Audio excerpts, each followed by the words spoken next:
Whisper, Yeah. whisper. Sydney, whisper, whisper. I'm glad I got that as soon as I turned it back. All right. Well, welcome to As It Is Below, a Brindlewood Bay actual play experience hosted by Looking For Mom TTRPG. This is session 2 of Homecoming at Bonfire Cliff. I already lost my spot in my notes. I'm going to do a little recap, but first, a special welcome to everyone who is a fan of women's soccer, specifically the NWSL, specifically Kansas City Current, KC Baby, Teal Rising. Go If you like a different team, don't. Sports. Sports ball. Go team! Yeah.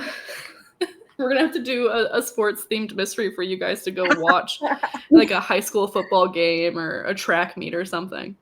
Yes. Should be Mavens up in the stands. Well, right on. My notes are over here, so I'm going to be looking not at the camera this entire time. But that's all right. Last session, starting out at Bonfire Cliff, our Mavens took to the quarry here outside of town to escape some incoming tourists for the summer season in Brindlewood Bay. With the crow moon on the horizon for the evening, each Maven reminisced around wishes both fulfilled and left wanting. Their solitude, however, was interrupted by a piercing scream from above, to which they quickly tried to hike. A little hiking failure. Someone took a tumble. It's fine. But eventually you all made it to the top, in which you were met with Ashley Hapsbury and some members of the Hapsbury estate, a plot of land here near near Bonfire Cliff. Wow. Words. And the dead body of beloved science teacher Mark Harrison, who... Oh, I just see you guys in the chat. Mark Harrison, who his mouth has been stuffed with poison sumac, and he's leaned up against a tree at the edge of this clearing atop the cliff. Let's see. The only ones capable of committing this crime and stuffing his face are the members of the nearby estate, the Hapsbury family, consisting of Ashley, Thomas, and Madison's wife, Hannah. As well as some nearby hikers, Brad, Petra, Paul, and who's the one you all hated? Carolyn Greenleaf, and those are my eccentric locals. See, I should have read this one time through before. It's fine. Our Mavens consoled a college student, made duck calls, met an eco-terrorist, and some of them are under suspicion themselves. Marina, in particular, remembered a particularly harrowing nightmare with uncanny connections to this very location in the midst of all these conversations that sent her reeling. And something strange was found in the trash by a snooping Thea. We're going to get back into it. If you don't know any of the words I'm saying, I suggest you go watch the first episode of this and get caught up, because things are going to get even crazier as our Mavens are sitting here with more questions than answers to figure out what happened to Mark Harrison and who would want him dead, and why here, and why with poison sumac. We are going to start, I think, with you, Thea. Here, you just pocketed the strange thing in the trash, and you and Brad are entering the Hapsbury House, which Ashley and Petra have already gone in. It's a pretty grand house. You narrated last time, which I think, some of our corrupted clips from the nefarious locals in Brindlewood Bay who don't want this recording to get out. So I want to re-ask you, and it's okay if you give a different answer or the same one. The land that is now the Hapsbury estate has been the site of many troubling incidents going back to the time of the town's founding. What subtle signs of this troubled history can you see even today? I remember. I said that there was like a forest fire, like some kind of big fire that left the ground wrecked. Yeah. And some of that, like where the fire line is on some of these older trees that now bear no leaves or needles, is still there. But you can hardly notice it because Brad is just talking at you about anything and everything. What annoying fact do you think Brad is chatting about with Thea right now as you guys step into the sprawling Hapsbury estate? I bet he'd be talking about like probably something about recycling and taking So the stuff. thing with recycling is that those little symbols on the cups actually mean nothing. They just put it there to make you feel like this thing can be recycled, and really it's going to end up in the landfill anyway. Companies are just lying to us bold-faced about recycling. Is this just all in your head, or do you have like wiki articles? Like, pulls out his phone. What's a good number to send these to? 69, 69, 69. Taya's gonna like stuff her hands in her pockets and start walking one direction. Brad opens his mouth and then shuts it because he's not quite sure what to say to you. You hear the sounds of like Ashley and Petra having a conversation, and you stepped into this sort of grand foyer here in the building. All so much great natural light coming through to this house, recently renovated. It looks like Chip and Joanna Gaines like did the whole house. Lots of shiplap, lots of white and like natural wood experience. That feels a little unsettling against what is clearly very old historic bones of this estate home. So they're flippers, I see. Someone's flipped it, and I give you one guess who did. Yes. And cool. Yeah, Brad kind of steps out around you. He's like, I'm gonna go find a restroom. Do you want me to come with you? No, that'd be weird. Yeah, but you came with me to the trash can, so I think it's only fair. No, and he continues to walk. You can follow him if you want. Yeah, I'm gonna follow behind him. Yeah, he kind of is like going through the hallways, he opens a door that's clearly a closet.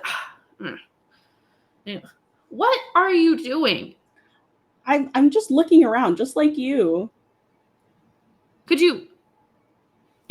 Okay, it's fine. I don't know. Weirdo old woman trying to go to the bathroom with me. They warned me about this in the documentaries. What documentaries? Well, if you gave me a real number, I could send them to you. I give him my real number. Oh, yeah. You are about to get flooded with messages when cell service arrives. But finally, I was gonna say in like 2 hours when Thea's phone finally gets in the end credit scene, your phone just explodes. Yeah. It's too much for my little brick. I can't. Yeah, your Nokia is. No, yeah, he pulls out his phone and is like, okay, I'm putting. Do you have a last name? Oh yeah, De La Rosa. De La Rosa. Okay. I'm like thinking in D&D terms, like insight check. But I know that's not a thing in this game. No D&D in this game. Not at all. None. Is that a problem? Oh, your last name? No. Okay. When I get bars, you gotta watch everything and then let me know your thoughts, especially about the birds. And just so you know, my phone takes like 3 hours to send a text. I love that it's actually kind of canonical at this point. Okay, you should get a new one. And he finally like opens a door that the automatic bathroom light turns on. Fucking finally. It works perfectly fine, I yell as he's like entering the bathroom. Door shut, and you are alone in this hallway. You can still hear Ashley and Petra's conversation. Could I listen in to their conversation? Oh, that sounds like a little meddling move to me. Yeah. Me realizing that I still didn't print off the third page. I feel like if you're listening in, this could either be reason, you're using your mental faculty and kind of examining what they're saying, or it could be composure to stay here and not get caught. I think I'll roll with composure. Okay. Because I don't want to be more suspicious than I already am. Right on. Jason Cordova, if you're watching this and I was wrong, no, I wasn't. This is your game. You can do whatever you want. It's literally his game. He wrote it. Not this one. Not this campaign. What'd you get? I rolled an 8. 8. Yeah, I mean, I think they're at the other end of the house. You are gonna have to get closer to really see if you can hear something here. Because their tones have died down a little bit, whereas before Ashley, has kind of a loud, carrying voice. She seems to be calmer or speaking in a hushed tone. It's quieter. I'm gonna get closer, but the way that I get closer, can I throw my phone so I have an excuse to shuffle over there and be hunched over? Yes. Cool. Is your aim to throw your phone where they're at, so you're entering their conversation, or is it just to get closer, we're still without being seen? Just close enough and not be seen. But if I was caught, I have an excuse. Cool. So to not be seen, you're gonna make a loud noise. Just a light toss, Sydney. Just a light toss. Maybe it hits a rug. Yeah. I think this is the day move with... Hold on, don't roll anything. I don't know why I didn't get this out beforehand. The keeper reference. Vitality to get this kind of land where you need it to. All right. But before you roll, yes. Did you already roll? No. Okay. What are you afraid of will happen if you mess this up?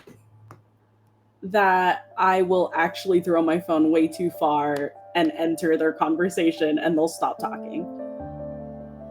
Yeah. Or that you could damage your phone even more. Oh, that's true. Yeah. Maybe when you go to pick it up, you tweak your back. I don't know. Lots of risk involved in trying to play this your way. True. Go ahead and roll 2d6 plus vitality. Oh gosh. 9. Okay. On a 7 to 9, players like you, Angeli, will be vulnerable and have the opportunity to proceed or back down. I think on your 9, as you let it loose, you feel it start to exit your hand more like a frisbee than a light phone toss. What do you want to do? I'll still go for it. I really want this information. I want to know what's happening. It hits some carpet and then clatters onto the wooden floor afterwards. Yeah. You shuffle forward to go get it? Yeah. You're going to get to hear a little bit. Your phone's going to take a condition. Okay, cool. As an extension of you. Yeah. Right on. You hear, and I think this does indeed give you a clue. I think you're hearing more of Petra going, and I don't know if this could help with, the fact that Mr. Harrison is dead or anything, and this being your guys' land and whatnot. And I know Brad's all about the land belongs to the people, but I did see that the campground or the little where people lay out their sleeping bags and some people stay here overnight and whatnot, there was a bunch of them all torn up. Was that you guys? And Ashley, I don't know what Thomas has told you all. I can't stand camping. Cannot. Ooh, mosquitoes? No. Bugs? No. Heat? No. We barely have cell service as it is out here. Why would I want to then camp instead of being here in the house? Petra goes, yeah, I guess that's right. That makes sense. But nature can be kind of beautiful. And Ashley goes, yeah, in like a museum or something, I guess. And that's when I think your phone hits the wood in front of the entryway to there in the kitchen. The like arched doorway into the kitchen.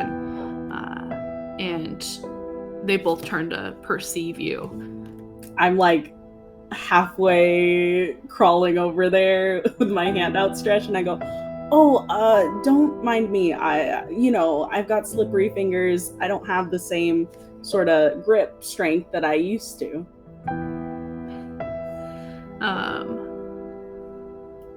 Petra is closer, and I think she comes over to help, like, pick up your thing. No, I got it. It's okay.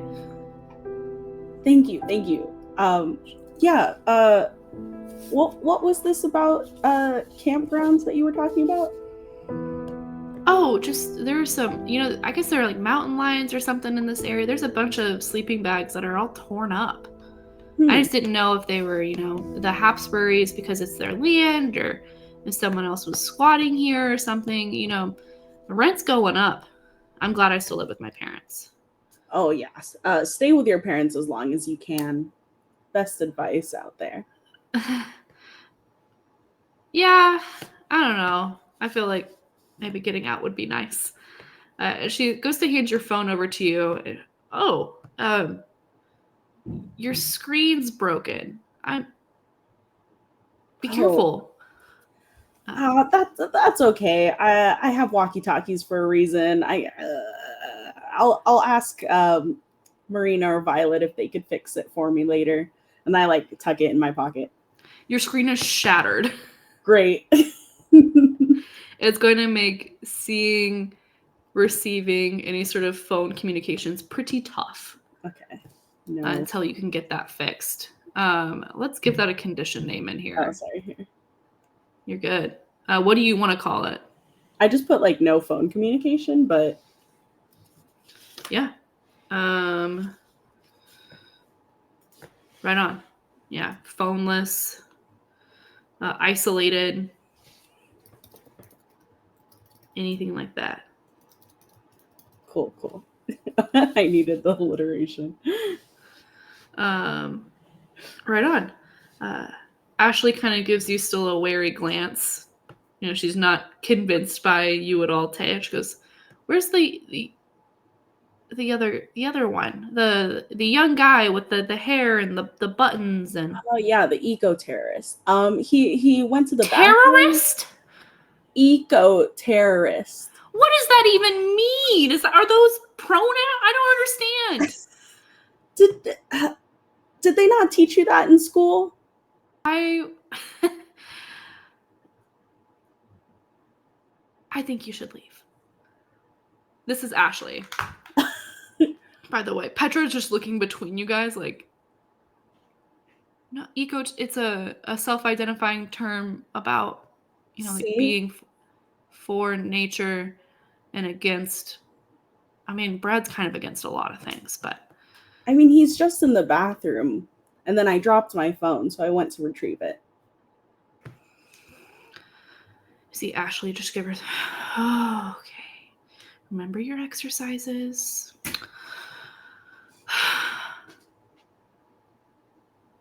You can stay. But don't touch anything. Would you like me to make you a cup of tea? Something to calm you down? Possibly? I'm calm. I have a couple herbs from my garden if you'd like. Don't give me any plants that you've brought here. I know you like gardening. Yeah. And I wink back at her. Do you have any tea in this house? I could just make you tea. No. I think we should go make sure that Brad's okay and not, murdered in a bathroom somewhere. Okay. We could all go together. Yeah. Let's go. Let's see if he's murdered. And you guys go to find Brad back in the bathroom, hopefully. We're going to cut from this moment to Marina and Violet and Madison and Hannah.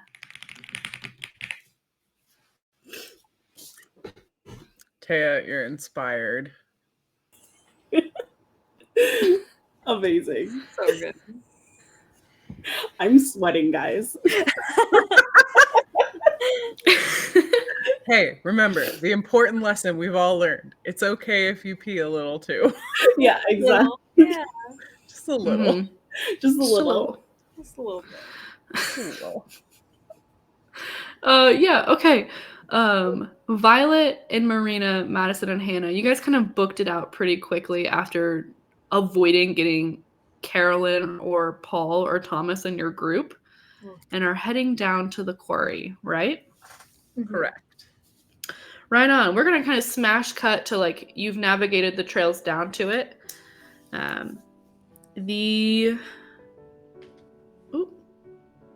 Yes. On your journey on the trails, what can be seen from the trails that isn't visible at the quarry or the cliff top? What do you see walking through the trails? This is open answer time. Paint the scene question. Yeah. What could it be? I'm like imagining something that like people leave out, which Brad would hate, but like something that people leave as like mementos. Like, you know how people put like chains on the bridges. Maybe they like hang stuff from like a branch. Yeah. I don't know, like what? Like trail markers? Yeah, like little trail markers. What if people were hanging things for croon? Ooh. What if this is like another Brindlewood Bay tradition? What do you hang for croon? New paint the scene question. I don't know. I'm thinking. I mean, this isn't good enough. But my first thought was like you like put like a backup wish like on a piece of paper and like poke it on like a stick or something. But I feel like there's better things. No, I think it's beautiful. Wish tied to like just a fallen crow's feather. That or like they're up there for the crows to take on to like grant a wish during Crow Moon. Give it with a little shiny bit of something. Ooh. Oh yeah, you put a little shiny with your paper and you hope the crows pick it. That's cute. That's so cute. Oh my God, I need to make friends with crows in my backyard because like I want to do this. I need a real life crow stole. I do actually. Let me just add that to my shopping list real quick. Crow stole.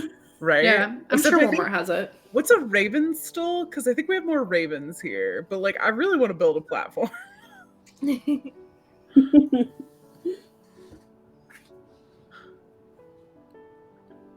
1 second. It'll be perfect because Artemis, who is the puppy that I keep looking at, if anyone is, you know, watching and like, why is this crazy person keep looking away, has recently learned about bird watching. And I meant to tell y'all that I blame you in this game that she's discovered bird watching. Yes. I have a second question, but it's only for Marina. Okay. Ooh. Given the nature of your dream, nightmare, harrowing, traumatic, terrorizing experience earlier, what unseen signs of death are all around you on these trails? Ooh, unseen signs of death.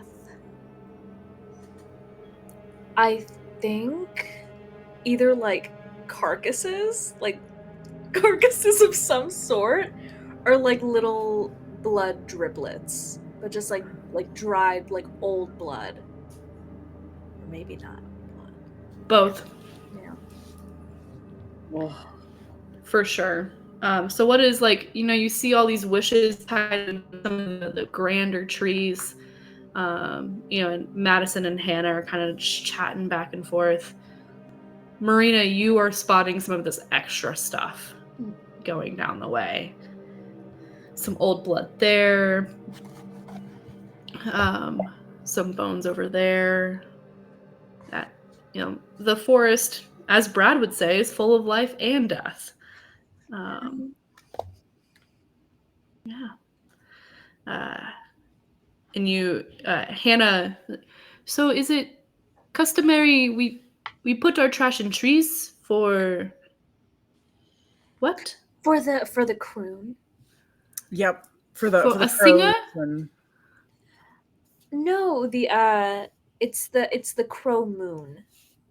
And Madison's Yeah. like, honey, I told you about this weird ritual. Do you have your rocks or crystals for it? I didn't know I had to have things for. You could pick one out while we walk. Yeah. This seems like a special thing for people that are here. I don't want to do the cultural appropriation. Mm-mm. Oh no, it's not that sort of thing. No. Hannah's like, you can pick up, not Hannah, Madison. You can pick up a rock. They're free. Yeah. Okay. I will pick up a rock and then. And you make. And a then wish. what? I what? You make a wish. Do I tell it to the rock?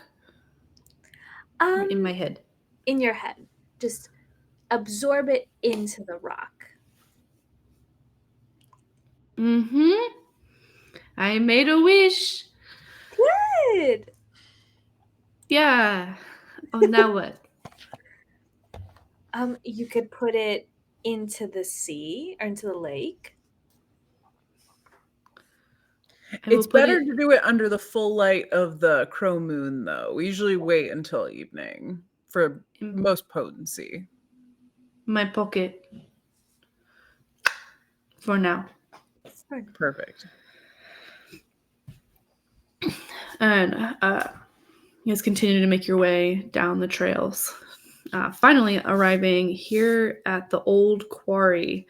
Remnants of the abandoned Bay Quarry Co. from the 1950s. A couple of derelict office trailers, all spray painted at this point. Moldy pallets and oxidized barrels. And a 50-foot crane rusted in place with whose hook arm hangs high over the pond. Got a new paint the scene question because we're kind of flitting between places. So for anyone to answer, what out-of-place objects are present that let you know that the quarry has been used as a dump site for other local enterprises throughout the years? Ooh. What else is hanging out here? I imagine something so creepy.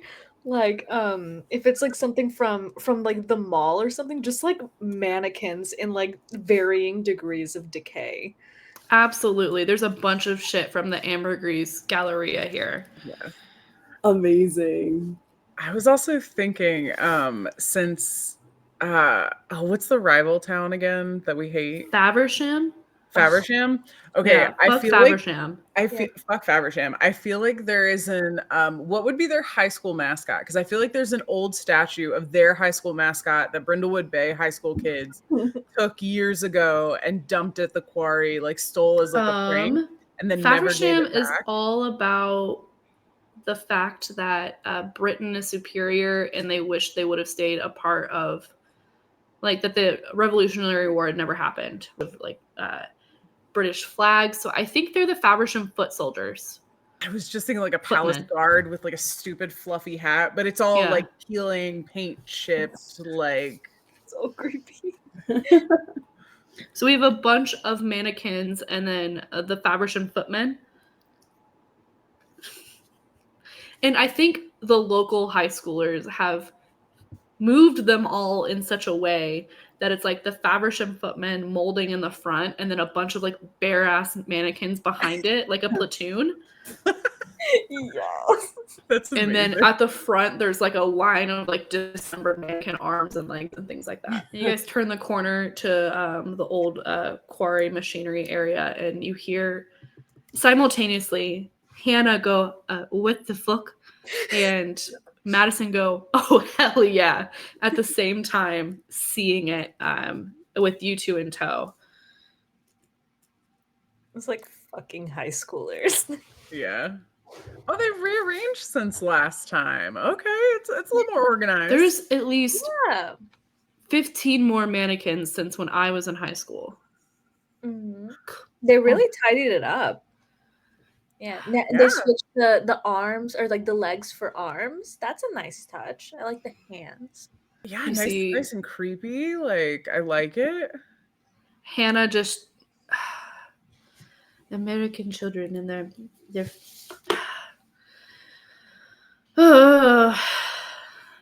nightmares.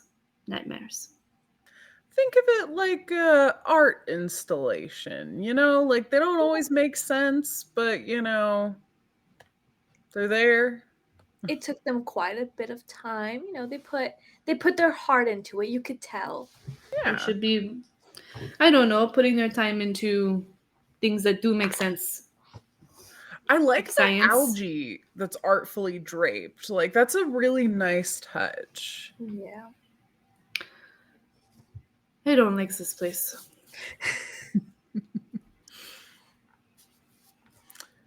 Madison goes, well, I'm going to go take some pictures. Come here. And she like grabs her hand to pull her to take pictures with all the mannequins and the Faversham footmen. What do the two of you want to do?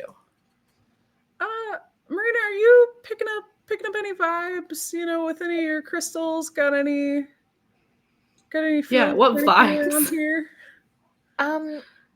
Well, on the walk down, I really I don't know if it's just the day or the croon, but I feel like I was getting a really chilling sensation that, and this is going to sound a little scary, but the death is all around us. And I know that somebody just got murdered. So that might have something to do with it. And then these fucking mannequins. And yeah, at least, you know, poor Mark's, you know, arms weren't switched for his legs. So that's something to, you know, appreciate. Yeah. You always looking on the bright side. I looked at Sid. I should not have looked at Sid. I just wheezed. I saw movement and I looked down and I was doing good until I looked at you. Yeah, I think you know, maybe there's like something in the water. Maybe the vibes are coming from the water, you know, like we were getting like a breeze from down here. Maybe we should kind of go see what we can see while they're taking pictures. I just remembered that I have a handheld metal detector. Yes. You do. It sounds like we might be doing some meddling. Yes. Some metaling. Yeah. Right here, right. Yeah.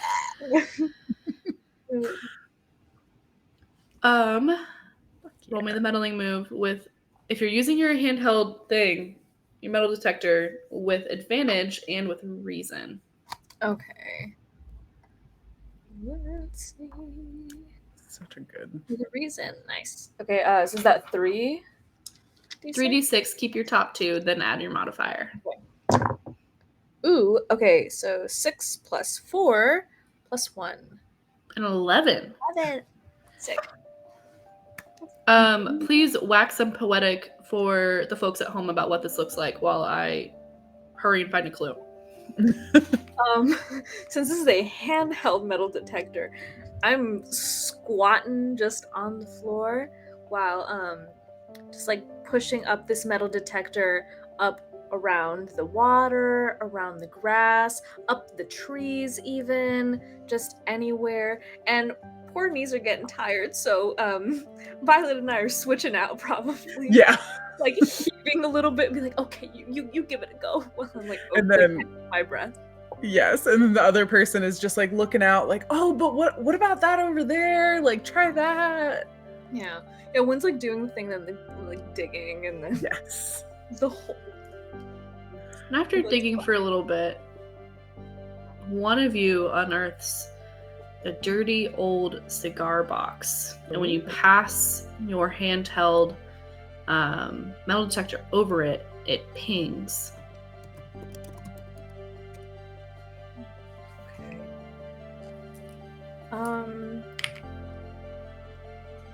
I mean, I guess with just like hold it between each other. Like, I mean, Yeah. do you want to open it? What do you think is inside? Oh, we should definitely open it. Because I want to like rattle it first. Yeah. You hear something inside. Small. Ooh. Ooh. Okay. Go ahead and open it up. And just like have it in like this little like circle.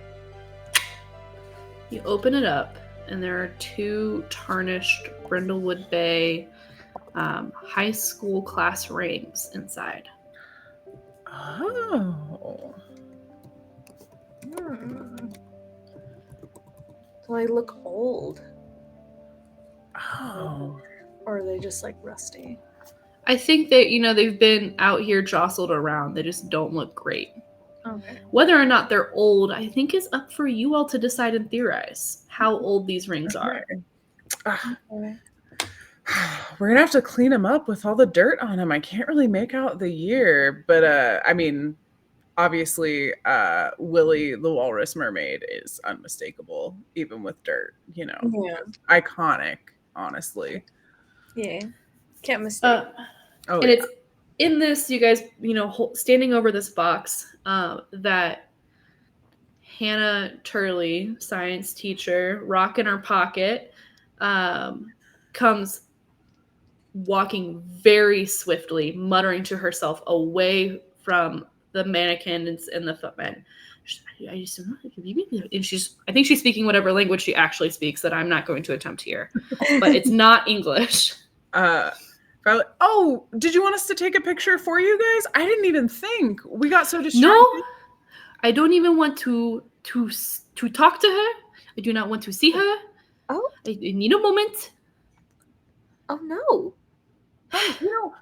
Marina she's got a crystal for everything and she's great. Why don't I let you guys I don't chat? need any more rocks and all. for any more birds. I need a moment. Okay. Oh. Like 6 crystals.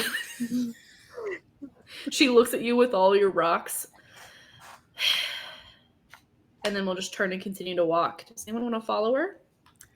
Do you think you should go talk to Madison, or do you want to? Who do you want to chat with? The one that just ran off is Hannah. Mm-hmm. So yeah, I think maybe giving Hannah a sec, because I mean, if she didn't want crystals, I don't think I can do anything for her. But... That's true. Let's well, why don't?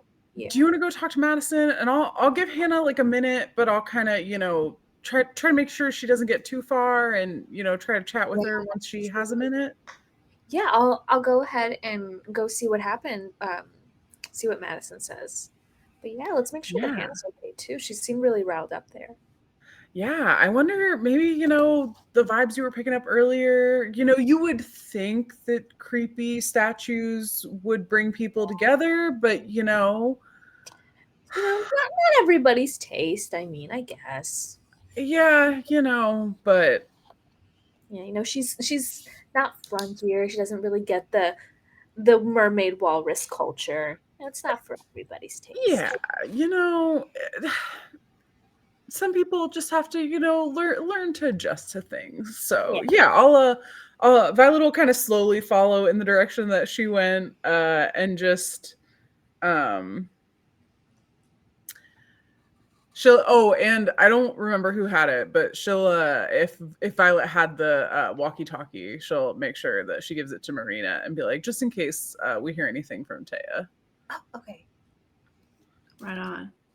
So I have Violet following Hannah at a distance, Marina heading towards Madison in the mannequin platoon here in the quarry, and Thea, you're up in that house. And I think let's take a break. Okay. Now is a good time, and we'll come back. We're going to come back to Thea. I mean, 5 minutes, 10 minutes. What are we thinking? Whatever's good for me. I just saw walrus noises. I'm thinking like the mascot call is like splash, splash. I love it. Walrus mermaid. Yes. So good.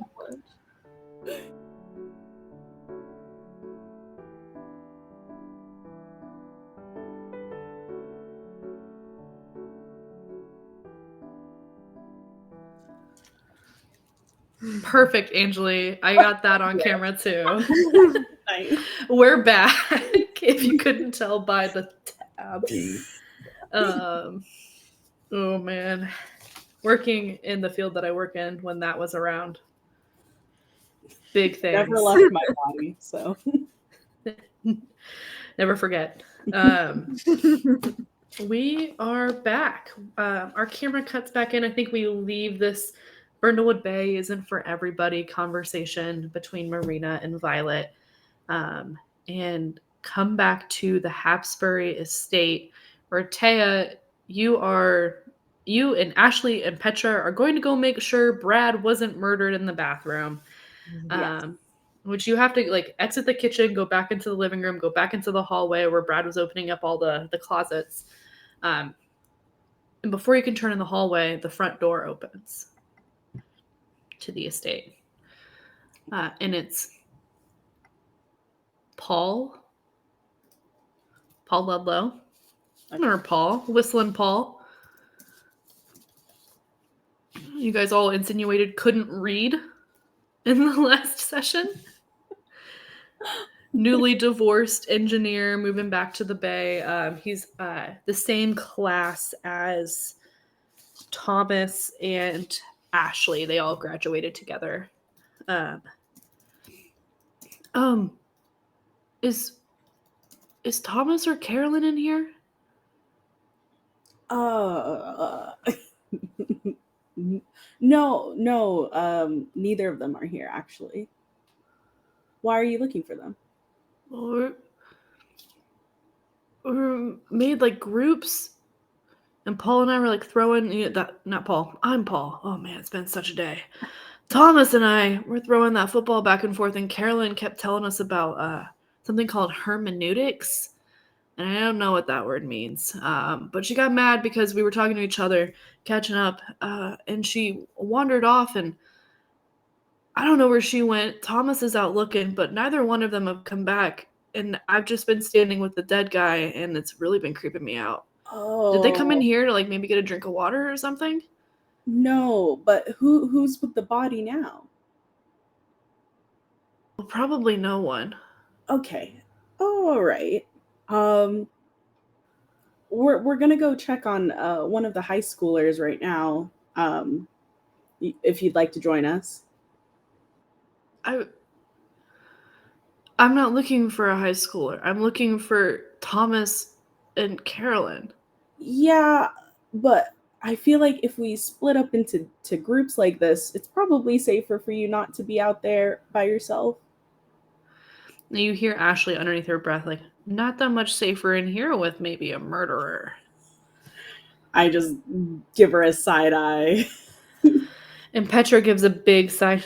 I will go check on Brad in the bathroom. If you guys want to go look out for, make sure someone's standing with Mr. Harrison. I don't think I can go back out there. I'd like, as much as I don't like that kid, I would like to come with you, Petra, if that's okay.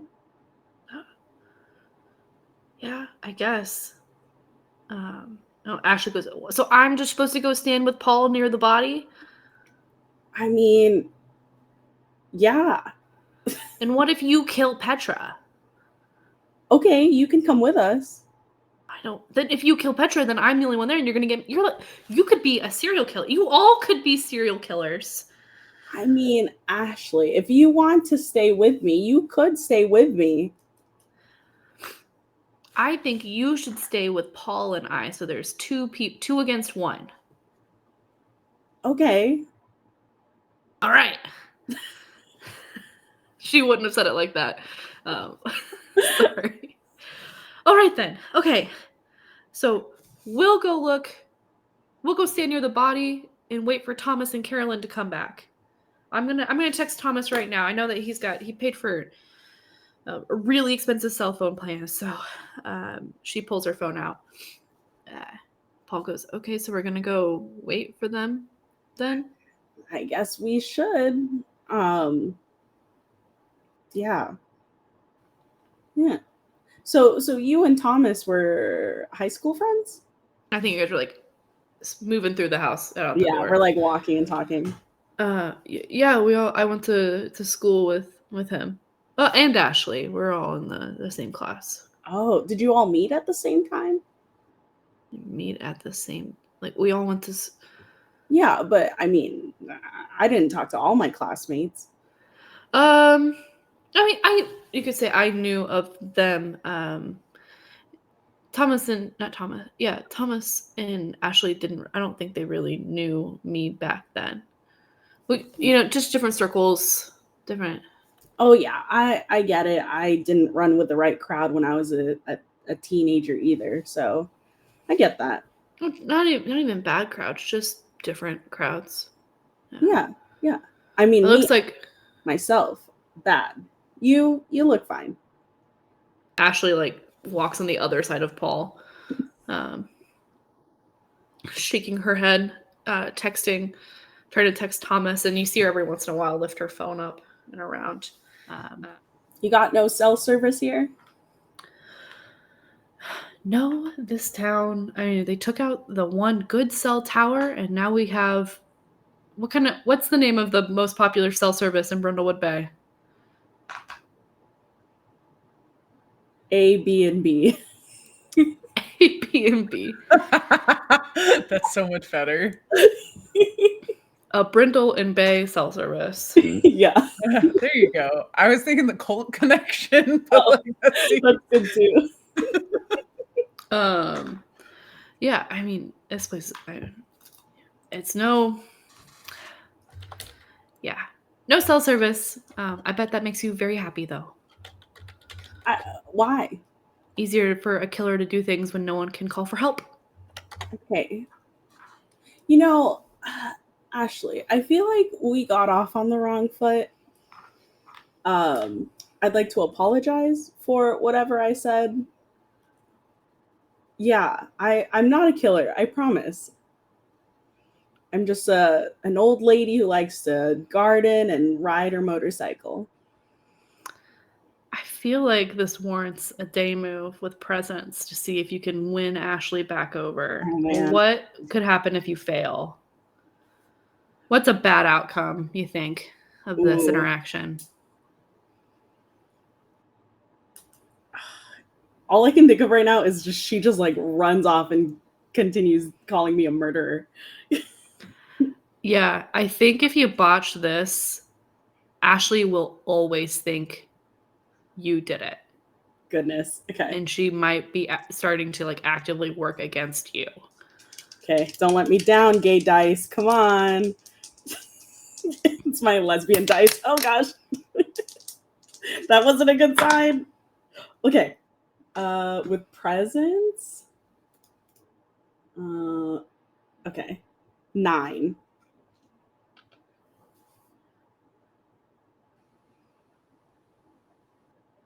You see your squint. I mean, normally when you apologize, you don't say for whatever I did. Like, if you're apologizing, you should know what you did. That's what makes a good apology. Okay. I talked about murder way too much in front of you, and I was way too interested in this case. It's a morbid curiosity that you have. Yeah, I read too many books. It's what I do in my old age. That's all I can do now. A different hobby. Okay. Like what bowling or civic duty. Both of those sound very boring. Well, that's your opinion. Do you bowl? Is that what you do? I can't believe I almost thought I was going to forgive you. And now you're asking me if I bowl and calling bowling boring. Well, I'm just interested in your interests. I just want to see what you're interested in. Get to know me, so you have intel. I mean, okay. I know you like to collect rocks when you were a kid. I know you like your yoga pants and you don't like Brindlewood Bay. Paul goes, "You don't like Brindlewood Bay? You were like Miss Brindlewood Bay in high school." And Ashley, not anymore. I don't need anyone else knowing. I'm different now. I forgive you. Is that cool? And you see her rustle in like a pocket and take something and pop it into her mouth. Thank you. It's about that time. I think on this 9, Thea, she seems to like, she is confused enough to maybe not actively think you're a killer. Uh-huh. But also you hear a scream. Okay. Inside the house. I'm gonna book it into the house. You turn and run, and you hear Paul and Ashley like, which one of us is staying with the body? And then Paul just takes off after you, and Ashley is just left there in the clearing with her phone and her confusion, and the dead body of Mark Harrison as you and Paul bolt back into the house. Yeah. Oh, go ahead. Oh, you turn down the hallway? Yeah, I'm booking it towards the sound wherever I heard it. You see Petra with her back against the wall and the door to the bathroom open, and a hand flopped out. Okay. I think he's unconscious, or I don't see any blood. It's okay. It's all right. It's all right. Can I give her a hug? I like pull her into just a light hug. She's so stiff. Yeah, she'll let you. I mean, she's in shock. Yeah. Okay, so you found him like this, right? Yeah, I wasn't hearing anything, so I knocked a few times, and I still wasn't hearing anything. So, I opened the door, and then he's just there. And Paul is caught up, and he starts kneeling next to Brad as Petra is explaining all this stuff to you. Yeah. Can I also lean down and examine the body? Are you examining to get a clue, or are you examining to see if Brad's alive? Can I do both, or do I have to pick one? Pick one to do first. Okay, see if he's alive first. Yeah, you don't need to roll for this. As you and Paul work in tandem, you are both able to find a weak pulse on Brad. He seems to be stable, unconscious. Okay. Yeah, I like prop him up so that he's not like on his back or something. Make sure he's okay. And now I'm gonna look for clues. Yeah, roll me the meddling move with reason. Okay. I think you and Paul like pretty easily tag team. Like he goes to now check on Petra as you were like checking over Brad. I keep rolling 9s this this session. I got a 4-4 and then a 1 for reason. Ooh, how do I make this hard for you? How are you looking over Brad, like, to get this? I'm just like, just doing like a quick scan of his body, and see if there's any sort of like signs of struggle or like someone laying hands on him at some point. Nothing on Brad's body itself looks like there's been any sort of violence enacted here. But the camera that Brad has, the lens is smashed out of it. Oh. Okay. And what we're going to do, because that is a full clue, what I just gave you, is that you have the opportunity to get a second clue off of this, but you've got to finagle for it. Oh, okay. Yeah. On your 9. And so, I mean, I'm saving the consequence for later in this moment. Okay, that's fine. So your clue is a broken lens from a phone or camera. Cool. Let me plop that in here.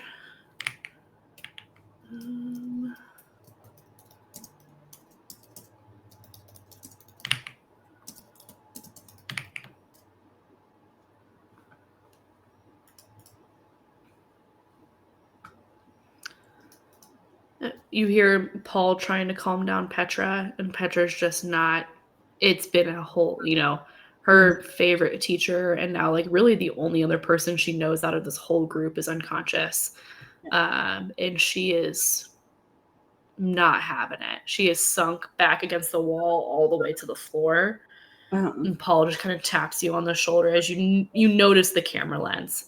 I'm not good with kids. She's like real stressed out. Oh, and like shaky. I'm not that great with kids either, but I can try to help her. God damn it, I wish we had fucking cell service. And he pulls out his phone. Who should we reach? I have a walkie-talkie. I could reach the others. Emergency services. We've got a dead guy and we've got this kid unconscious. I'm gonna pull out my walkie-talkie and try to reach either Marina or Violet. What do you say? I say, guys, one of the kids has passed out. If there's any way to find help, to bring help over here to the house, that'd be great. Over. Please reply to this message. Marina and Violet, I'm going to tell you right now when we cut to you, you're not getting that whole message. That's the consequence here of the 9. I will say, though, Thea, as you say that, you hear your own voice very clearly as a walkie-talkie from Brad's backpack goes off. Whoa. Okay.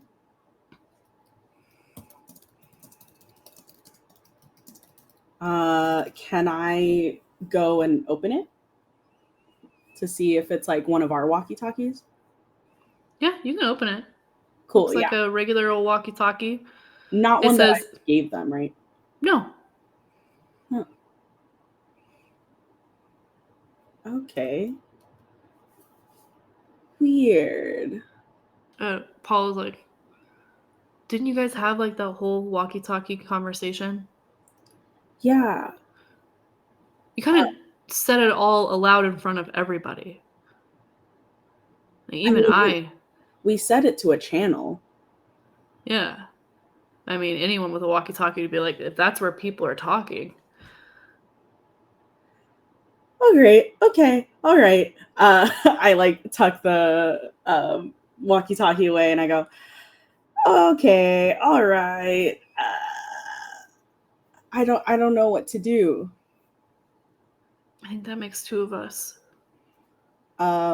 I go and kneel down next to Petra and see if she's still doing all right. She's just staring blankly ahead. Kid, do you need anything? I know this is a lot, but you're doing okay. You're doing great. I always handle things maturely. I'm fine. Yeah. I mean you don't look fine, and it's okay if you're not. I'm okay. She's not okay. She's clearly not.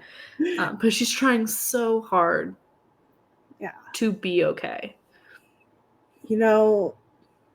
I've seen something similar to this. I've been in your place where all of these things are happening, and it's okay to cry, It's okay not to be okay.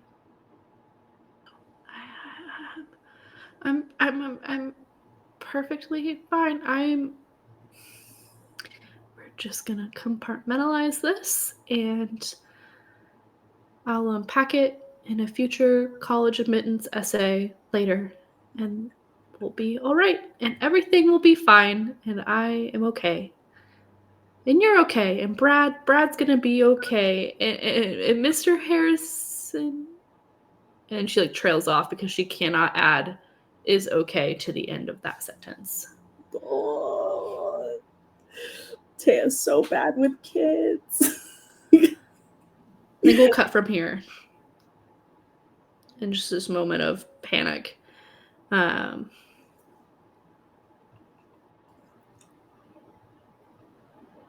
Marina. You are heading towards Madison, down in the quarry. Yeah. Right on. Our camera cuts, and we see you walking in between all of these mannequins and the Faversham footmen. That seems like as good a place as any to ask for our first. I think we're going to get into the second half of this game as the sun starts to set. Our first night move. And I am going to ask you to do this with sensitivity. Okay. Okay, what sensitivity? I got 1.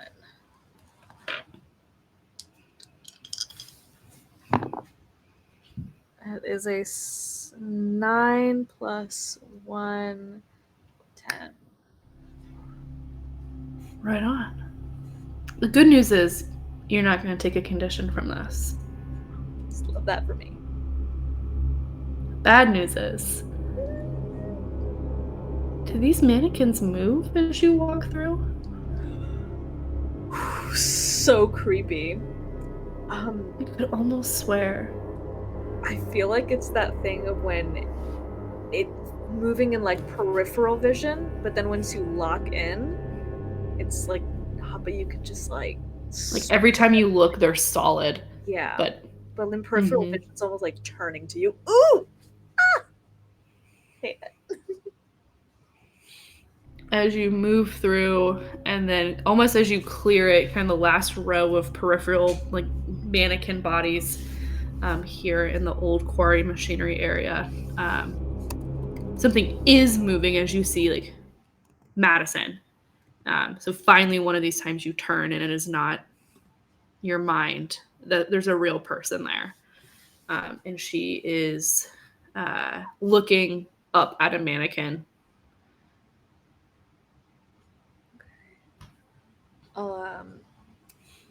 She'll just like go up to her.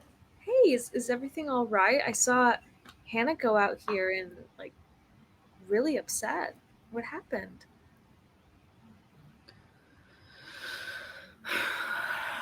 I don't know. You know, we spent years writing letters to each other, a decade, convincing her to move back. Oh, that's sweet. It sounds it, but sometimes it kind of like rubs her temple a little bit. You ever think about falling in love as something that is transient, as if the versions of me and her that were/are in love, looks kind of between all these mannequins. I don't know. I said something and it triggered a thing, and she uprooted her whole life to come here, and I don't want to mess it up. No, I mean, you guys, there's clearly so much love between you two. You've been together, over a decade? And, I was with my husband for 50 years, and we had our rough spots, and, there were days where I didn't even like this man, but all the time I loved True him. that. She chuckles a little bit. You two are a team, and, sometimes it's going to feel like you're giving a little bit more, or like she's giving a little bit more, but at the end of the day, you have each other, and that's all that matters. I'm gonna have you roll the night move with presence to like console her, as Madison continues to tell you, she's already given up so much. What if 10 years in and all of this, she should get advantage. I'm about to cry. No advantage for Well, I got a good old 5.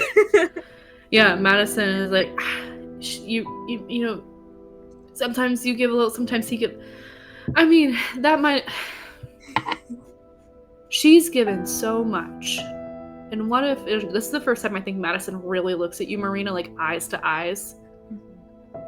What if in the end, I'm just not worth that? Don't you say that. You are worth everything. Those are real flowery words, but lady, I don't know you.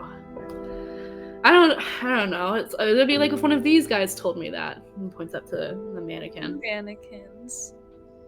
Well, why don't you go talk to her? You see how she walked off. She needs a moment to calm down. Hannah is so level-headed until she is not. And when she is not, there's no winning, there's no communication, she's got to come to. And it's funny, people think that I'm the independent one. That's not true. What makes you think she's so unhappy to be here? I know, Hannah. I mean, look at my fucking family. Thomas and Ashley as in-laws, that's a migraine for the rest of your life. My parents, a whole different culture, a different language. I mean, we'll figure it out. I don't think she'll make any decisions lightly. It's just, how many of these can we have before she pulls out that passport? But, I mean, are you saying it because she's had, like, anything happen with, a member of your family, or? Marina, are you meddling? I'm meddling. All right, I'm going to have you roll the meddling with presence, and don't tell me what you roll, because we're going to cut and we're going to come back to this. Hold on to that. Great job at a neutral face. Okay. Good job. If you want, you could message me, but don't tell them. Okay. Right on. On the other side, where Hannah had went and stomped off to, and Violet, you are following. Hannah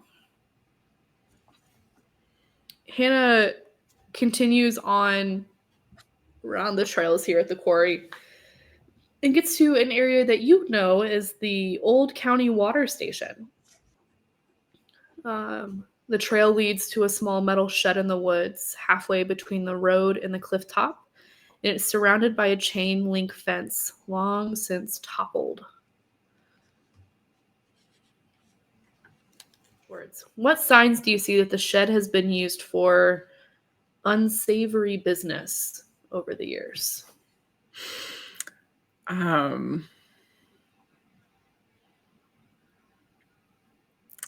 It's like a good creepy thing. Oh, I think one of them, the windows are all spray painted black so that you can't see in, and you can see where they've been broken, but every single spot that was broken is like well covered with like duct tape. And I think maybe on the door, there's a brand new, like, it might not be locked or anything, but there's a brand new latch that like you could put a lock in, or there is one, depending on whatever fits the scene best. Absolutely. Yeah, I think there's a new, I don't think a lock, but like a new latching mechanism. Yeah. And Hannah kind of gets to the end of this route and then starts like pacing back and forth. And it's in that pace that I think she finally turns enough to see you. I think she was so out of it, she could not hear you walk. Well, and I think as soon as she seems to stop, Violet's also going to call out and just be like, "Hey, Hannah, I didn't want to scare you. It's okay. Take your time. Think. We didn't want you to be alone because there's a murderer out there. So like, I'm here. I'll give you a minute. Like just take a breath." It's It's all right. You can come over. Okay. I just Oh,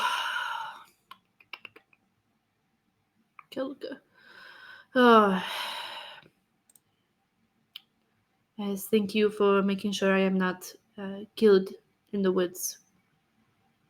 You know, I'd do it for anybody, except, you know, I don't know, Carolyn's pretty terrible, but other than her, She has a real awful voice, that woman. yeah, seems pretty judgy for that matter, you know? Well, if you have strong opinions, I understand. Yeah, I well, am judgy as well. I had a feeling we'd get along pretty well. If you are the murderer, please do not kill me. You know yet. what? Let me. Same to you. She sticks a hand out. Well, it shakes her hand.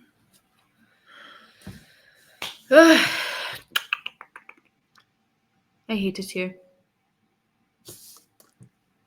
Brindlewood Bay is a bit of an odd place, that's for sure. Is there something in particular, or just everything? No, it's just there are not many people from where I am from here, and sometimes I do not mind. The school is very nice, Mr. Harrison, great colleague. He even learned he did what's that app that we learn the languages on? Someone give me a fake app name. Fake. What's the Brindlewood Bay version of Duolingo? I want to say Crowlingo, but Get that crow shit out of here. Give me something else. everything is crows. Walrus lingo. What's another word for language? Um, Hold on, I need a thesaurus. Roll for thesaurus. All right. That's gonna Rosetta Bay. That's gonna be a 4. Rosetta Bay. Brindlewood Stone. Oh my god. Brindlestone. Yes. You were Mr. Harrison even downloaded and he paid like $400 for Brindlestone to learn. Oh. And a stranger at that. And you know, Thomas and Ashley and they can't. Yeah. It can be lonely when you have no family here. I can understand that. I'm lucky enough to have my husband here with me, and granted my family's not nearly as far as yours, but I do wish I could see my daughters and my grandkids more often, you know. It's a decent drive to Vermont, especially in the winter. I bet. I don't know. Maybe I live in this shack. I'm going to be alone. Well, hey, I bet you could spruce it up, you know, make a real nice home out of it. No, I am shit at interior design. That is Madison with her gargoyles and lamps and candles and things. Well, where do y'all live? I think we need to come have a book club at your house one of these days. Sounds like it's got the right vibe. I mean, in town, and she gives you an address that makes total sense to you, but I'm not gonna bullshit right now. That's not too far You know, away. yeah, it's Yeah, a cul-de-sac. Yeah. Mm-hmm. There's the really cool trees right around there. Yes. Mm-hmm. Yes. Yeah. I don't know. Yes. I just in science it is yes or no. It very sure that you do this thing, the reaction happens, you have the new, and people are just not like that. Yeah, you're right there. Have you gotten to know anybody else in Brindlewood Bay? Because I imagine just you and Madison could get a little lonely.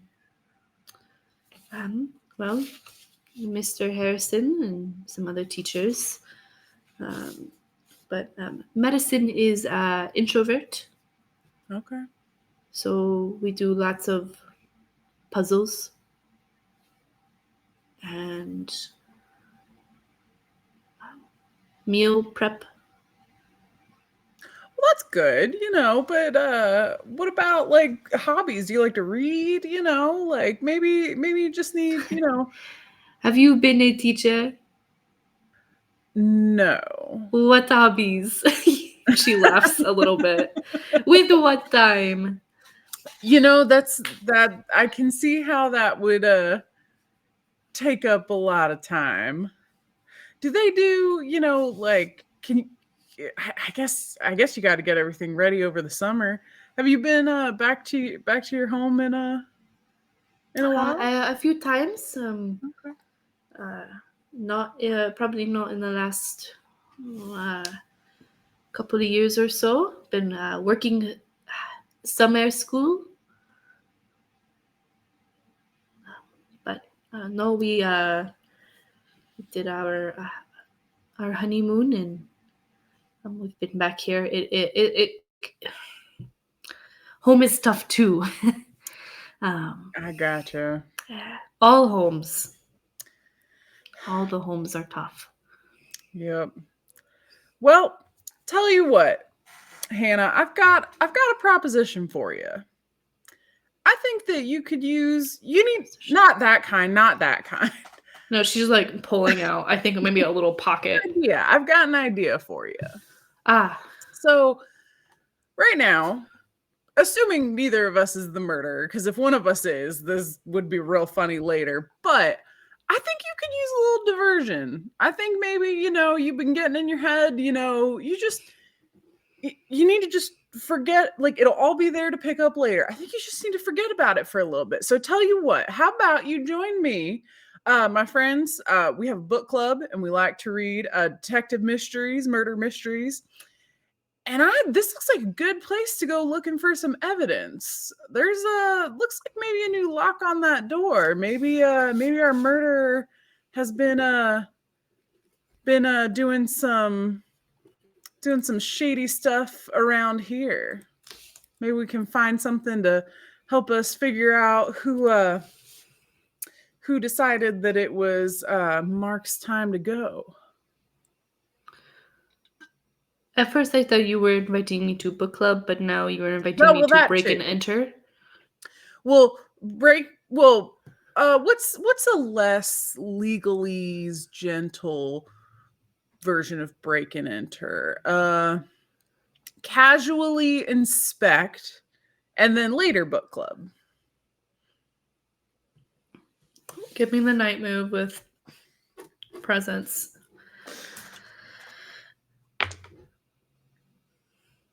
Fuck. Put on a crown. I kind of want to put on a crown. I want them to come to book club. What'd you roll? It was a 6. That was not good. You can put on a crown. I think I'm gonna put on a crown. We need them to be happy. You made me so sad for them. I need them to have a win. Oh my god. You guys said you liked them, and I was like, bet. I know. That was Immediately. Evil. So evil. What crown are you putting on? Ooh, for Violet? It's early. I think I'm gonna go for a crown of the queen. Not the void? You don't want to get right into it? I mean, I do, but I also know myself, and I feel like I'm gonna end up with a lot of crowns of the void later. Yeah. Do you want to, or do you want me to explain crowns right now for the benefit of the audience that we do not see right now? I think you can explain them because then I can decide what I want to do for the crown.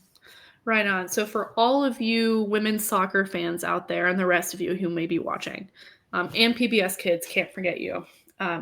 One of the mechanics in a lot of the games published by the Gauntlet is this move that we are calling crowns. In Brindlewood Bay, there are 2 crowns you can put on: the crown of the queen or the crown of the void. Each one mechanically has the same immediate benefit of bumping your roll 1 tier. So a 1 through 6 becomes a 7 to 9. A 7 to 9 becomes a 10 plus. So a failure to a mixed success to a full success. But right now, if Megan puts on a crown for Violet, it's going to go from that 6 to a mixed success or success and complication, our 7 to 9 range. The crowns have other things that they do. The Crown of the Queen gives us a flashback into something that humanizes this Maven as more than just an old lady who reads books or an older member of society.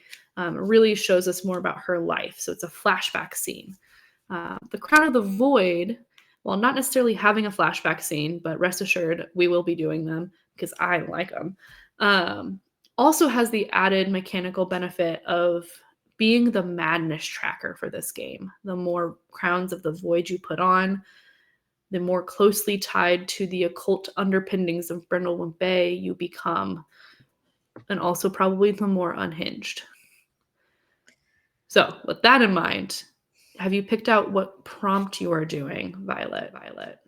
Yeah, I think I'm going to go with how you were an imperfect sister or daughter for this one.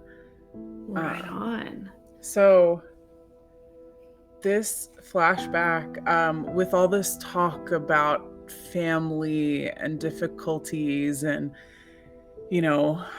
just dealing with people who are maybe not the nicest to deal with, I think Violet flashes back to her 18th birthday.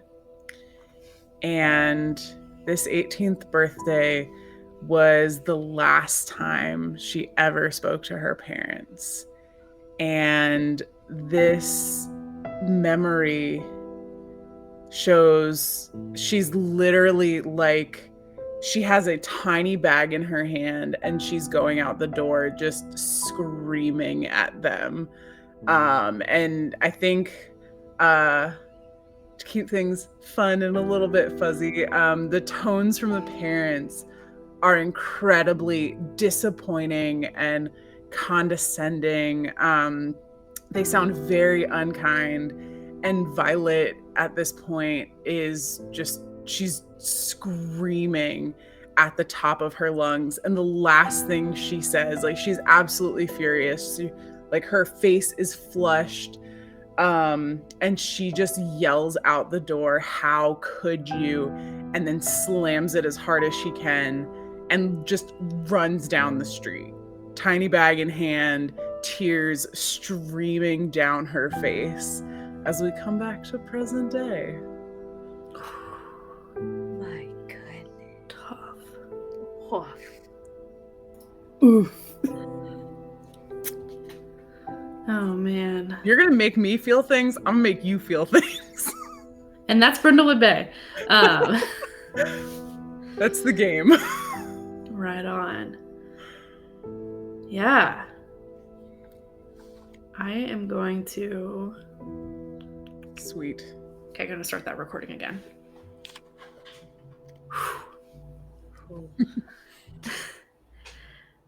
We come back.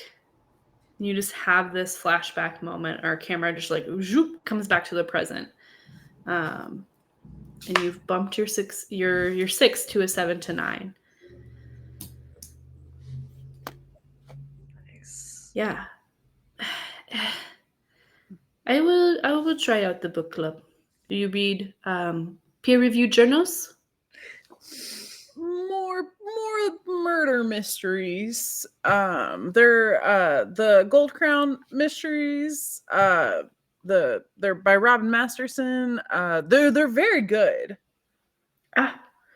And she there's like a sticky note in the front of her like little book that she has, and she writes it down. You want to break into the shed? Well, No, casually inspect, is that what you said? Yeah, we happen to be here. We're just gonna see, if maybe the door happens to be open, and because Mark, he deserves. I don't know if you I don't know if you've heard about the sheriff here. He's getting a little on in his years and maybe could use all the help he can get. That's all I'm saying. I guess it cannot hurt. Have at it. She steps aside to let you. All right. Violet's gonna go and see if she can get the door opened and take a look. Yeah, I mean, it's like a sliding latch. You could probably open it. Yeah, then she's certainly gonna try to open it. She's gonna like listen and then like kind of slowly open it. So if like a wild raccoon jumps out, she can slam it back. It's not raccoons. It's crows. A bunch of crows fly out. Oh God, Violet like I'm guessing the way they fly out the door, she like falls back on her butt and is just like and she immediately is like looking at where they're going with her binoculars and just like, I need you to take a condition. ooh. All of these birds flying out, and you hear Hannah again. Oh, what the fuck? And it's like all these birds come out, and you fall back, and she tries to catch you a little bit, so you don't hit as hard as you could. You don't like smack your head, but you are going to take a condition. It was a 7 to 9, not a full success. Yeah. What do you think it is in this moment? What are you feeling? I'm just glad the condition was not that they're not going to come to book club, because that would have been honestly more heartbreaking. I think since we already have a bruised tailbone, I think she's maybe going to twist her ankle, because like they came out of that door really suddenly, and the way the door like pushed back, I think yeah, unless you would prefer oh no, she doesn't have the walkie-talkie anymore. I was going to say the walkie-talkie could break, but she doesn't have it anymore anyway, so it's fine. No, I do think, let's see, where are you? You don't have the bruised tailbone. You're marked by Brad. No, I know, but like we can't have the Okay. same injury. That's just No. repetitive. But no, because then we won't have the right crystals, because we can't both have a bruised tailbone crystal at the same time. That would Right. be chaos. We need a different injury. I'm going to give you 3 options, one of which is the one that, you know, having the twisted ankle, which would impact you vitality-wise. Yeah. You could break something in your cozy little place. Can I use something in my cozy little place to avoid breaking something in my cozy little place? Because I have a crystal. Can I make friends with them? I'm going to have to give you a no for that, because there's not a... you've already used a crown within this whole thing. I can't use a crown and a crystal. That's unfair. I'm sorry. Your third one is something more supernatural. Ooh. I mean, I feel like I gotta go with the third one. The crows are watching me. I'm cool with that. As you follow them with your Never binoculars, they land on all the trees above you all and caw loudly. And then, like, right next to you, a little bit of like bird shit drops. Not on you though. Know how they even got in there. This is not. I mean, It's not a proper habitat. no, the crows in Brindlewood Bay are weird, but like I've never seen them do this, but like I mean they are a little odd, and I don't understand. So my grandfather is the one who got me into birds, and he did research on crows, and they don't usually like to be in buildings like this, but when I was young, we used to like, that's how I got into birds in the first place, and he taught me all about them, and she kind of like shakes her head and is like, that was real weird. Yes, this town is creepy, which I guess is why Madison wanted to stay. Yeah, it does kind of fit her aesthetic a little bit, I'd say. But and Violet will kind of like dust herself off and get up. Thanks for catching me there. I definitely did not want to fall on those rocks. You're welcome. Maybe Kind of dust you off a little bit. Violet's gonna look up in the sky. Is the moon up yet? Is the croon visible? I think the thing with Croon is that it's a day moon that then just gets like larger and brighter at night. So all Ooh. day the moon has been up.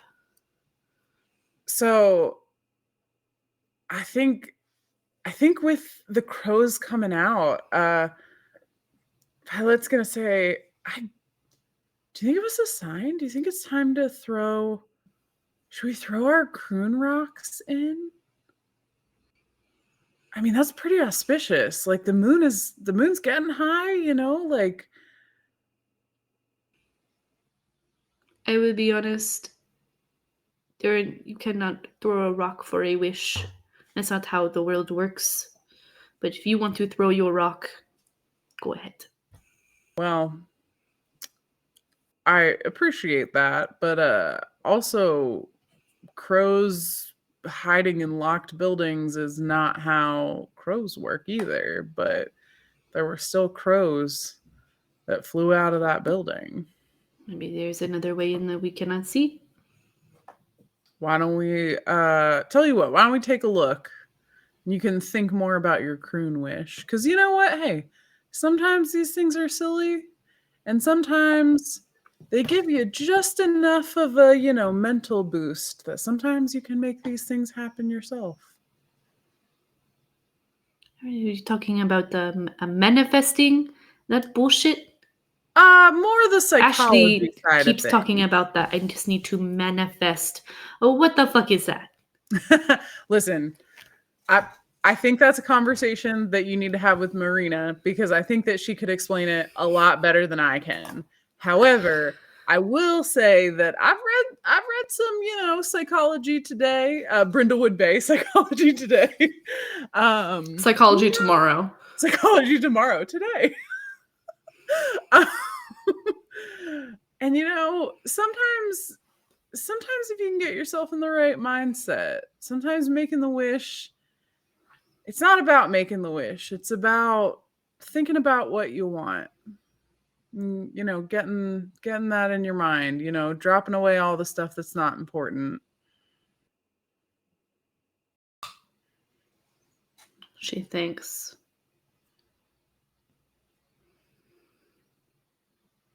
Perhaps you are right. I need to think about what is important.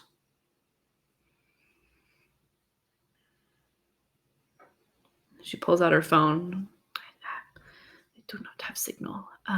Tell you what, why don't we got a little bit of a walk back. Let's just for fun see if there's anything that anyway the crows got in here real quick, and then we can head back.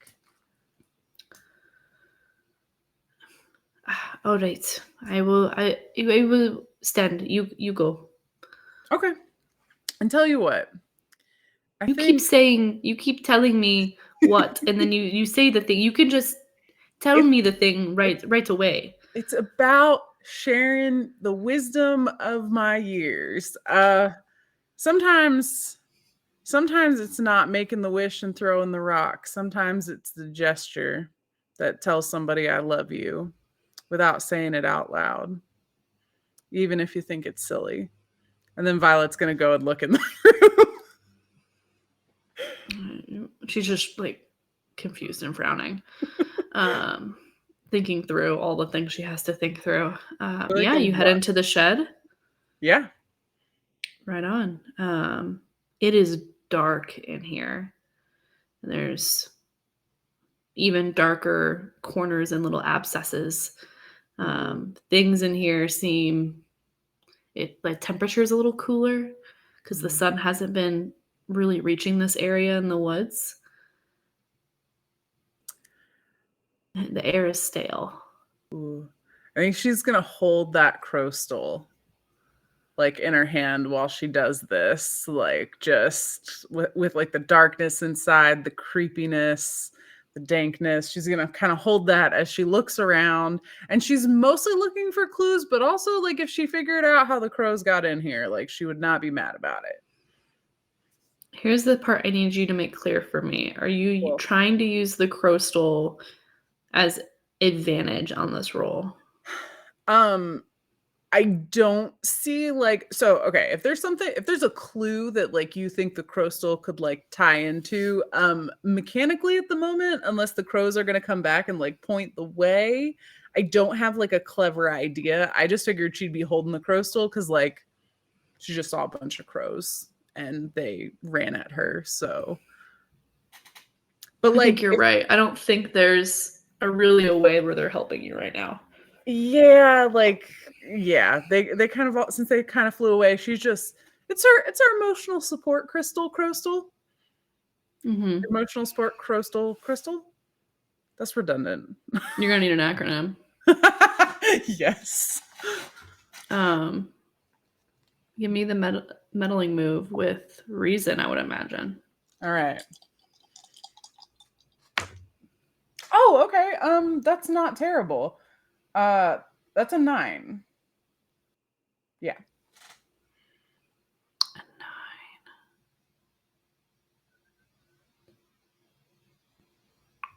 I think we're gonna come back to you. Okay. Marina, you want to share with the group what you rolled? I rolled a 10. A 10 with Madison out near all of these mannequins. And it was a meddling move, right? Mhm. Right on. I don't necessarily even think it is this conversation with Madison that is going to give you this clue. Okay. More so what you are noticing about Madison as she is talking. Mhm. On your 10, you see Madison's wearing all black, as one does, But Yeah. even in that, like her boots and like kind of around the cuffs of her long sleeves, it's a little lighter. And as your like eye kind of catches that,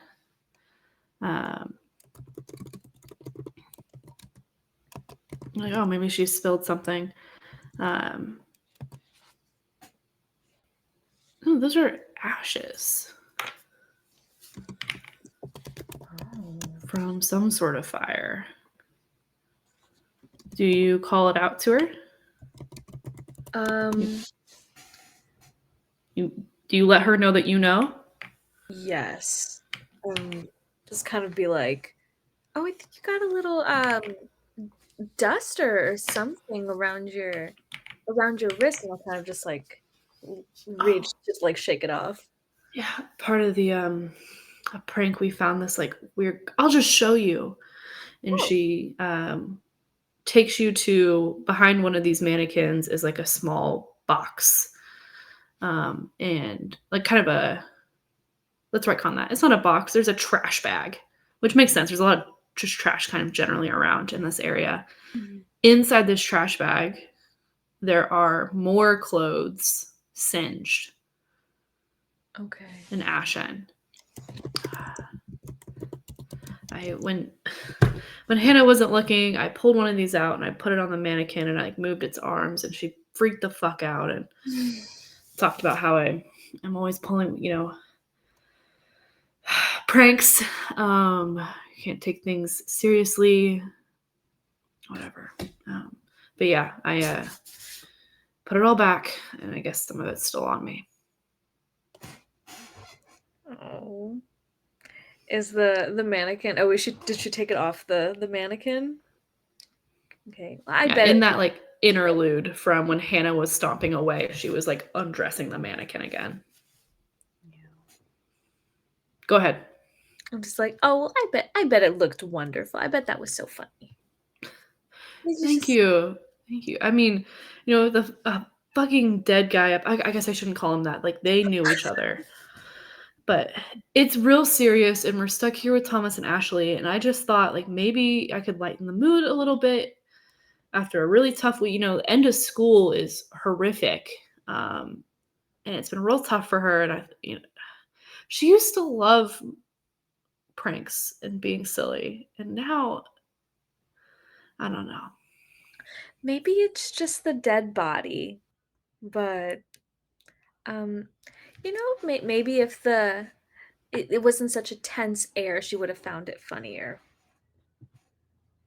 And I think this is when the walkie-talkie crackles. Oh, You hear, I think we heard the words help. We heard the word past. We heard the word something. I think you said something like something's wrong with the kid. I think we hear something's wrong past.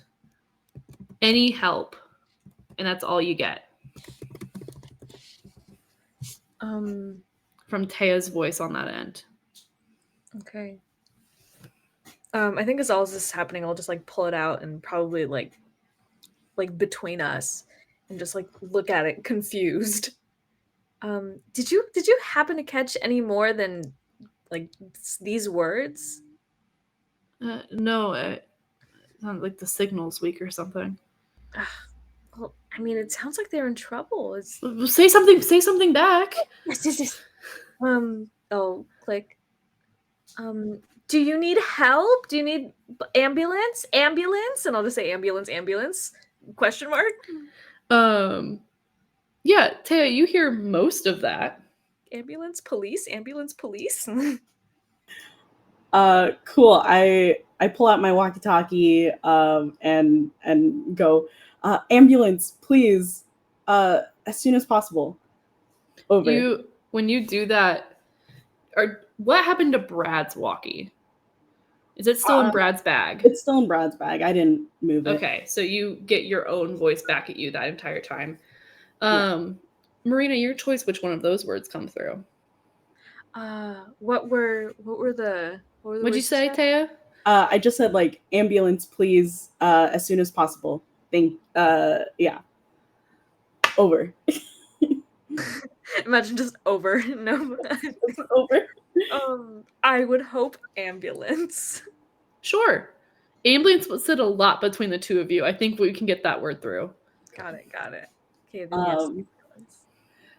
Also, if it's okay, I'll like put the walkie-talkie away and like look at Petra. Is she still like real distressed? Zoned.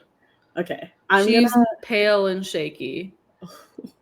I'm gonna sit next to her, but not like directly next to her. And I'll like put my hands in my leather jacket, and I'll like lean back up against the wall, and I'll go,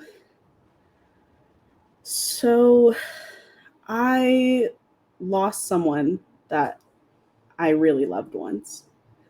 And for years I couldn't talk about her because I wanted to be okay. And I wanted to be okay so bad, but it just wasn't. And, it was bleeding out of me, and I was reckless and angry. And I told myself that I'd think about it later, but then I realized because I wasn't talking about her, I missed out on all that time to just truly cherish her, and her memory, and it didn't make me feel better. Time helped, but I should have been talking about her, and I should have been crying about her. And eventually I finally talked about her, and it made me feel better. Like how we used to watch people at the park, we'd make up stories about people who passed by, and we would laugh and she would laugh, and it was really, really nice.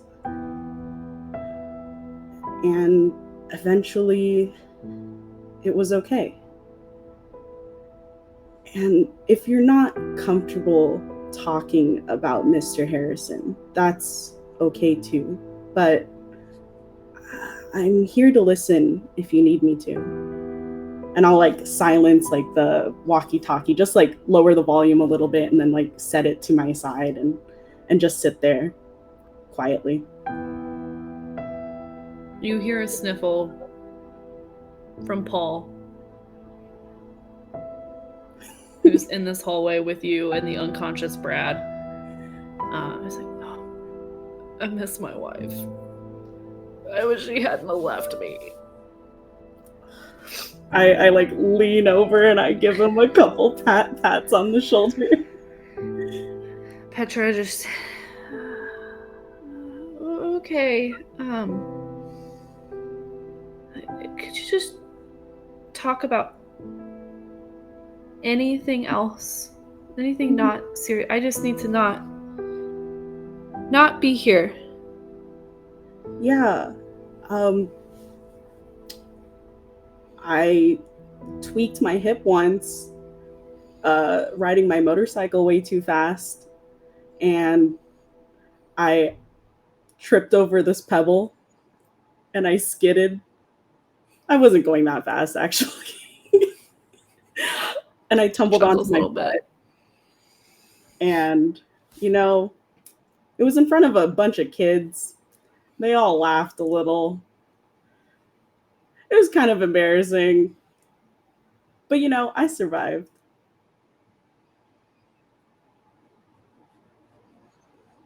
I don't think she says anything. She just nods. And you can hear her breathing starting to slow from the quick, shallow ones she had. And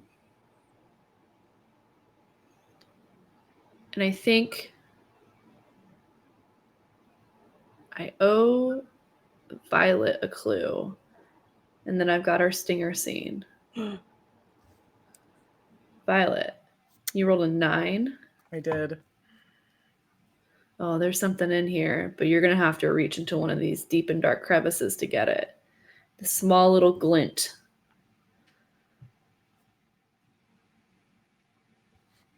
You reach in to what I think is just like a dark corner hole situation in the back of the shed behind rusted pails and like buckets and shovels and things of that nature.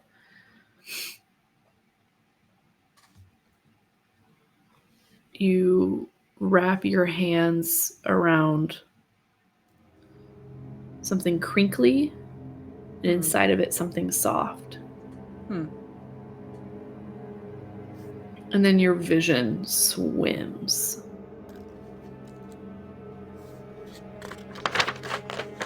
You are not in the shed any longer. Violet,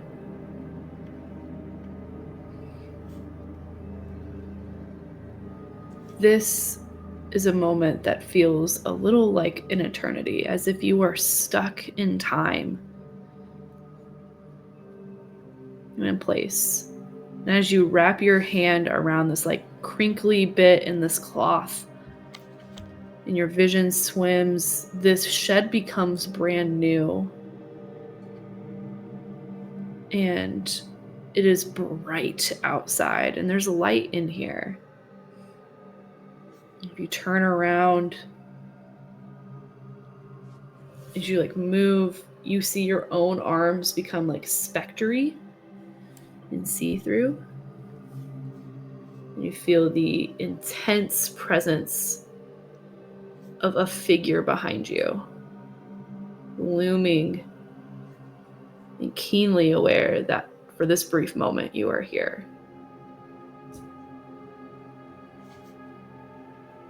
The air electrifies, and as you turn, they're like reaching out to touch you. And right when their hand would pass through your spectral form, you feel the weight of a hand on your shoulder, and everything cuts back. The shed is old and dark. You've got your hand on something in the corner, and then there's a hand on you. I think she's gonna, in this moment, kind of instinctively put her other hand on the hand on her shoulder and then try to retract the hand with whatever it is, like, back to her. She's kind of like, she's turtling a little bit. Yeah, you grab onto this one, you're pulling this thing in. Yeah. And you pull out a brown bag, crinkly paper bag with something inside of it, which you'll be able to pull in a moment. But you put your hand on this hand and you hear Hannah behind you. Are you okay?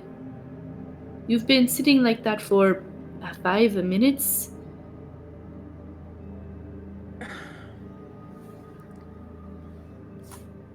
I'm gonna need to. I got a little lost there for a second. I think I found something though. And she'll kind of pull the bag and look at it, and go to open it and see what's inside. Yeah. You pull out a black robe. And you also take the condition unstuck.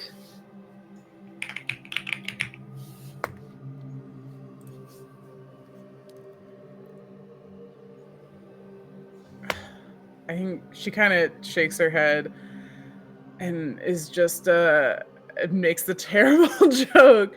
A black robe. You don't think Madison was in here, do you? And like, I think we'll cut from right there.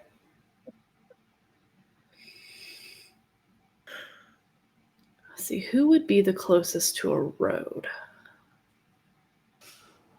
Thea, probably? Yeah, because there's a little lot near the estate.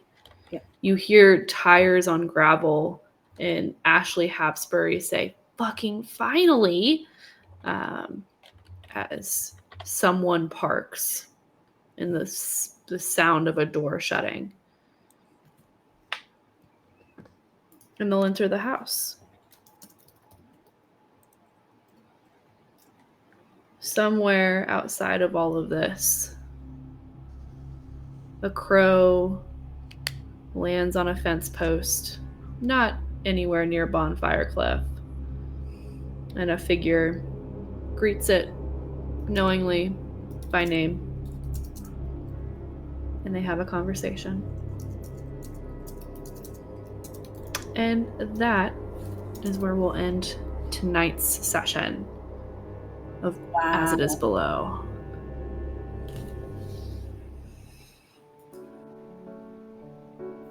You guys good? So spooky. Yeah, you're gonna have to do that cozy move real soon, Violet. Like, I'm not even surprised that this is how it went. Like, I can't resist a clue. Yeah. I almost didn't give you the condition. Like, you just took a condition, but there can't not be like a weird consequence for having that experience. Honestly, it was worth it. Like, Also, yeah, unstuck, get cozy. wild. What? Unstuck as a condition, wild. Wild. Yeah, Mm-hmm. that I will read specifically. well, because that puts us, we have the number of clues, so we got a few more. We're gonna be rolling real good here. Mm-hmm. Right. Yeah. Megan, I will give you more wording around the unstuck condition specifically, separately, so you can play into it. Oh yeah. Whoa. We love a But- creepy condition. I did think you were gonna do when you did the crows are watching me. I thought it was gonna be the crows are talking to me, and I was like, again. I thought about it, and I was like, let's change it up just a little. I like it. I think. I also think it's a condition she's not necessarily gonna be mad about. But I'm watching you. You watch me. everyone's getting watched. It's fine. Yeah. But yeah, close us out. Say thank you to you all for playing, and for anyone who's watching, especially those women's soccer fans or our PBS kids. Thank you. Yeah. Other than that, I think we are gonna be done for the night. As it is below and is below with you. With you. It is below with you. Only a little. What was it from the little prequel? Sacrilegious. Only a little sacrilegious. Tune in next time to see if Madison and Hannah will make it after all. Yeah. To see if they stick it out. Ooh. That's City. And who to see who arrived. Yeah. That's true. That's true. Oh my god. Yeah. Good stuff. I want to switch us over now.